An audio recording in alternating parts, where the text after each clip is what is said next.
எந்த ஒரு விஷயத்தையும் கொஞ்சம் வைராக்கியமா இரு, கொஞ்சம் வைராக்கியமா இரு. இந்த வைராக்கியத்தை மட்டும் விட்டுடாத. பல நேரங்கள்ல எனக்கு வர கோபத்தை எல்லாம் நீங்க பார்த்திருப்பீங்க, நான் அழவே மாட்டேங்க.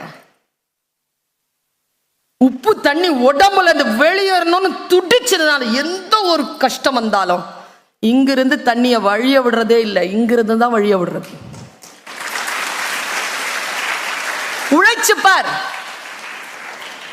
யாரெல்லாம் உன்னை தோற்கடிக்க வேண்டும் என்று நினைக்கிறார்களோ அவர்களை தோற்கடிக்க வேண்டும் என்றால் அவர்களுக்கு முன்னால் நீ ஜெயித்து காட்டுவது ஒன்றே வழி. வேறு எந்த வழியிலும் நீங்கள் அவர்களை ஜெயிக்க முடியாது. உயர்ந்த எல்லா விஷயங்களும் முதலில் தீமையால் தான் வசீகரிக்கப்படும். முதல்ல தீமை தான் வசீகரிக்கப்படும். ரொம்ப சூப்பரா ஒரு விஷயம் இருக்கு. நான் நல்லவர்கள் மீது அதை கண் படவே படாது. முதல்ல தீயவர்கள் தான் அதை பார்ப்பார்கள். தீயவர்களிடம்தான் மிக முக்கியமான பொக்கிஷங்கள் அடங்கி இருப்பதாக வரலாறு சொல்கிறது. தீமைகளால் வசீகரிக்கப்படுகிறது சந்தன மரம். சந்தன மரத்தை சுற்றி இருப்பது எது தெரியுமா? விஷப்பாம்புகள். சந்தன மரம் எங்க இருக்குதோ அங்க நாகப்பாம்பு இருக்கும், சுத்திக்கிட்டு இருக்கும். அப்படியே கபீர் இதை சொல்கிறார். விஷப்பாம்புகளால் சுற்றி இருக்கக்கூடிய அந்த சந்தனம் உயர்ந்ததாகவே இருக்கிறது. ஏன் தெரியுமா? இதோ குழந்தைகளே, விதை தூவுகிறேன், மடியில் வாங்கி வைத்துக்கொள். தன்னை நோக்கி வரும் விஷப்பாம்புகளின் விஷத்தினால் சந்தன மரம் பாதிப்படைவதில்லை. அதனால் அது உயர்ந்ததாக இருக்கிறது. உன்னை நோக்கி எவ்வளவு நெகட்டிவ் ஃபோர்ஸ் வந்தாலும் அந்த நெகட்டிவ் ஃபோர்ஸால நீ பாதிக்கப்படவில்லை என்றால் நீ உழைக்க பிறந்தவள், நீ முன்னேற பிறந்தவள். உன்னுடைய வெற்றியை யாராலும் தடுக்க முடியாது என்று சந்தன மரம் உனக்கு சொல்கிறது. Be stay like a sandal. வராதா துன்பங்கள்? வராதா? ரொம்ப அழகா இருக்கேன்னு வச்சுக்கோயேன், துன்பம் வரும். அதனால ஒரு வேலை செய், ரொம்ப மேக்கப் போட்டுக்காத, ரொம்ப அழகா உன்னை காட்டிக்காத, அவசியம் இல்லை. ஆசைக்கு வாசமலர் சூடுவதும் ஆடவரை சேவித்து இருப்பதும் அஞ்சுவதும் கெஞ்சுவதுமாக இருக்கும் மகளிர் குலம் மானுட இனத்திலேயே வலுவற்ற ஒரு பகுதி என்கிறான் பாவேந்தர் பாரதிதாசன். ஏய், நீ அழகா இருக்கிறாய் என்று சொல்லக்கூடிய தகுதியை வேறு எந்த ஆண்மகனுக்கும் தராதே, அது உன் சுயமரியாதைக்குரிய விஷயம் என்கிறார் சுவாமி விவேகானந்தர். ஒரு பெண் செய்ய விரும்புவதை எல்லாம் செய்வதல்ல, செய்ய விரும்பாததை செய்யாமல் இருப்பதுதான் சுதந்திரம் என்கிறார் மகாத்மா. நான் சொல்லுகின்ற இந்த வார்த்தைகளை உள்ளே வாங்கி வைத்துக்கொள். Being a woman is happiness. Being a woman is holiness. Stay. மரியாதையா ஃபீல் பண்ண உன்னை நீயே. Stay respected. ரெஸ்பெக்ட்ஃபுல்லா இரு. இந்த பாடிங்கிறது ரெஸ்பெக்ட்ஃபுல்லான ஒரு விஷயம். இது அலங்கரித்து அடுத்தவர்கள் முன்னால் காட்டுவதற்காக அல்ல. உன்னை வசீகரிக்கக்கூடிய, உன்னை தவறான வழியில் ஈடுபடுத்துகின்ற எந்த விஷயத்திற்கு நோ சொல்லு. இந்த விஷயத்துல சொல்லி பாரு. கொஞ்சம் இன்னைக்கு இருக்கக்கூடிய வாய்ப்பு வசதிகளை எல்லாம் கொஞ்சம் நகர்த்திவை. இந்த கையில ஒரு கொள்ளி கட்டி வச்சுக்கிட்டே சுத்துறல்ல, இதுக்கு பேர் செல்போன்.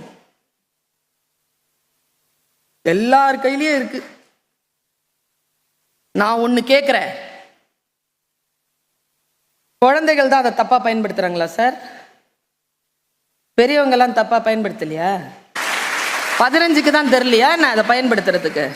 என் 30க்கு தெரியுதா? 65 70க்கு யாருக்கும் ஒழுங்கா பயன்படுத்த தெரியல. அதை ஒருத்தர் 60 வயசுல கேவலமா நடந்துகிட்டார். அவர்கிட்ட போய் என்னையா இந்த வயசுல இவ்வளவு கேவலமா நடந்துக்கிறீங்கன்னா, இந்த வயதில் எப்படி நடந்து கொள்வது என்று எனக்கு தெரியவில்லை, ஏனென்றால் இந்த வயதில் இதற்கு முன் நான் இருந்ததில்லை.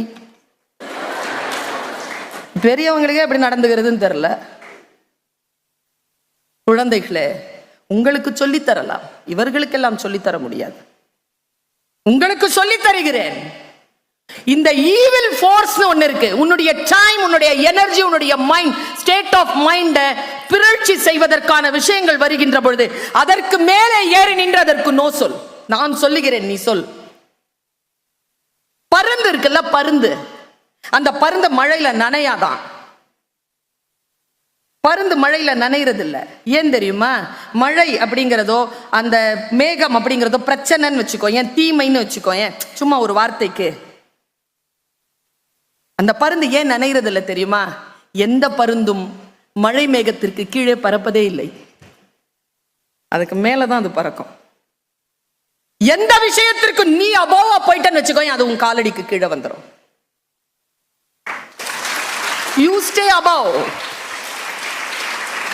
இந்த புக்குன்னு ஒண்ணு இருக்குது, இப்ப நிறைய படிக்கணும்ல. அதை இவங்கள மாதிரிலாம் சொல்ல முடியாது, நான்லாம் புக்கு படிக்கிறதே இல்லை அப்படிலாம் சொல்லவே முடியாது. புக்கு படிக்கணும், மூட்டை மூட்டையா வச்சிருக்கிறோம் இல்லையா?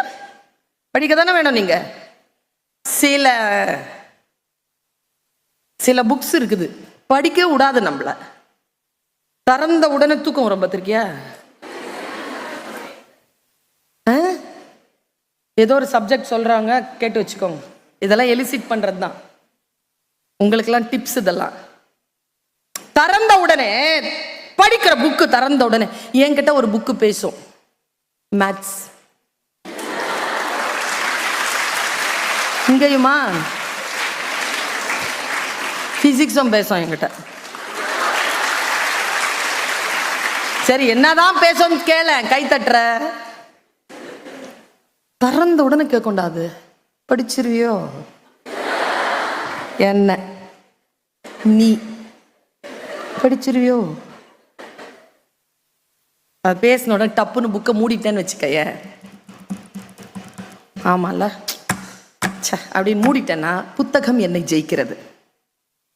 புக்கை பிரிக்கிற, படிக்கிற, படிச்சிரு, கம்முன்னு இரு, படிக்கதான் படிக்கிறேன் பார், புரியாது உனக்கு இரு.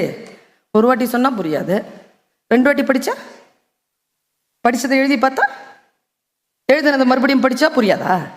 இரு, படிச்சு காட்டுறேன். படிச்சு எழுதி மறுபடியும் படித்தால் புரிந்து கொள்கிறேன். குழந்தைகளே, புத்தகத்தை புரிந்து கொள்ளவில்லை என்றால் புத்தகம் நம்மை ஜெயிக்கிறது. புத்தகங்களை நான் புரிந்து கொண்டால் நான் புத்தகத்தை ஜெயிக்கிறேன். என் குழந்தைகளே, நீங்கள் ஜெயிக்கக்கூடிய புத்தகங்கள் தான் இங்க இருக்கிறதே தவிர இந்த உலகத்தில் என் குழந்தைகளை ஜெயிக்கக்கூடிய புத்தகம் இன்னும் பிறக்கவே இல்லை என்பதுதான் ஒரு ஆசிரியராக, ஒரு தாயாக என் கருத்து.